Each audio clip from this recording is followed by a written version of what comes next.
Oh, man, I hope you're going to get down to Steve Aoki this weekend. Looks like an unbelievable guy and really humble. Now, Dr. Kookie Harris joins us in studio as Bella.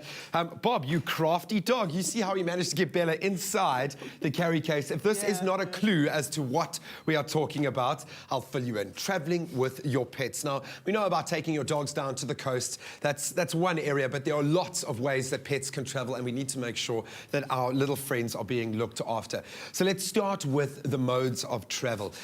Starting with taking a pet with you on holiday. If you're going to be taking a dog with you in the car, what do you need to be aware of? Look, I think the important thing is just consultation with your veterinarian to make sure that your pet is healthy for travel. So this takes a lot of planning. Absolutely. You try and tell people that when you once you're ready to have a pet, you must know that you're ready to have a child. So it is really just that. As much as you plan for your kids, you plan for your pets just as well. So yeah, traveling with your pet, you need to be ready. Take your pet for a full consultation with your veterinarian to make sure that this.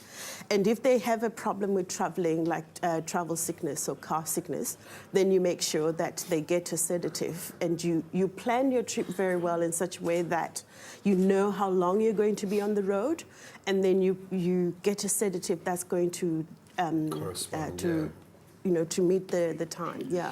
And then obviously you need to make their journey comfortable. Make sure that if they are going to be awake, that they can be stimulated and that you're taking the right amount of little toilet breaks. You've got to look after them as you would a normal traveller. That is going to be quite a stressful environment for them to be in for such a long time. So what it means is you're going to have enough breaks to make sure that you take them outside for their pee, just a short walk. Just like we need that when we're driving, you need to take them out as well. Stop and take them out for a little walk.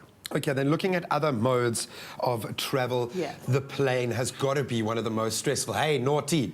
Yeah, See, you've got to keep them well stimulated. Okay, if they're traveling by plane, what do we need to be aware of? Okay, that is another story, because that you have to plan well in advance. First, you have to know your destination so that you know if you're going overseas or you're going outside the country, you need to plan and consult with the state veterinarian, because you cannot travel with a dog that is not fully vaccinated. You have to do certain tests. The biggest test we do is the rabies test, and that should be done at least 3 months before you travel. Okay, so you get a travel vaccination card, if you can call it that. And then you make sure that the dog or the cat is healthy.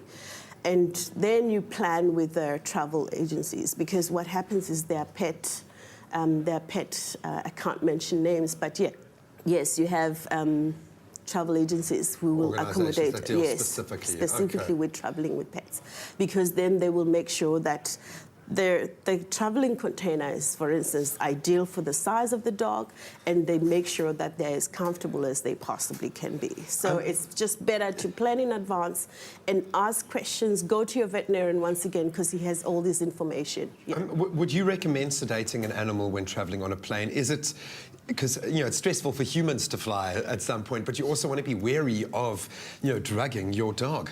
Yeah, look, in a lot of instances, it depends. You usually know how much your dog is prone to anxiety. So if you do know that or your cat for that matter, in fact, it's more difficult for cats. So it's actually better to sedate them. And once again, you speak to your veterinarian, your local veterinarian, and they will give you a sedative that's going to just make sure that the cat or dog is comfortable enough but not completely knocked out, so that when you get to the other end, you still have a dog or a cat. With a personality. Okay, great. Then lastly, a crate. When we are crating animals, obviously slightly bigger animals, what does that involve?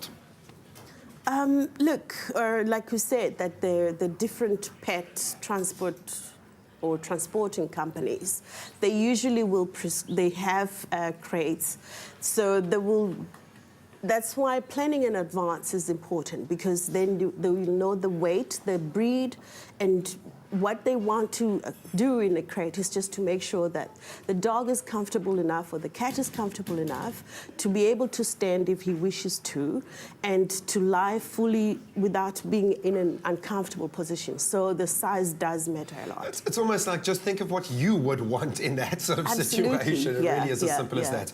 Well, as always, you astound me with the simplicity of the answers. It really is as simple as just being conscientious about it. Think about your poor animal's situation and consult an expert.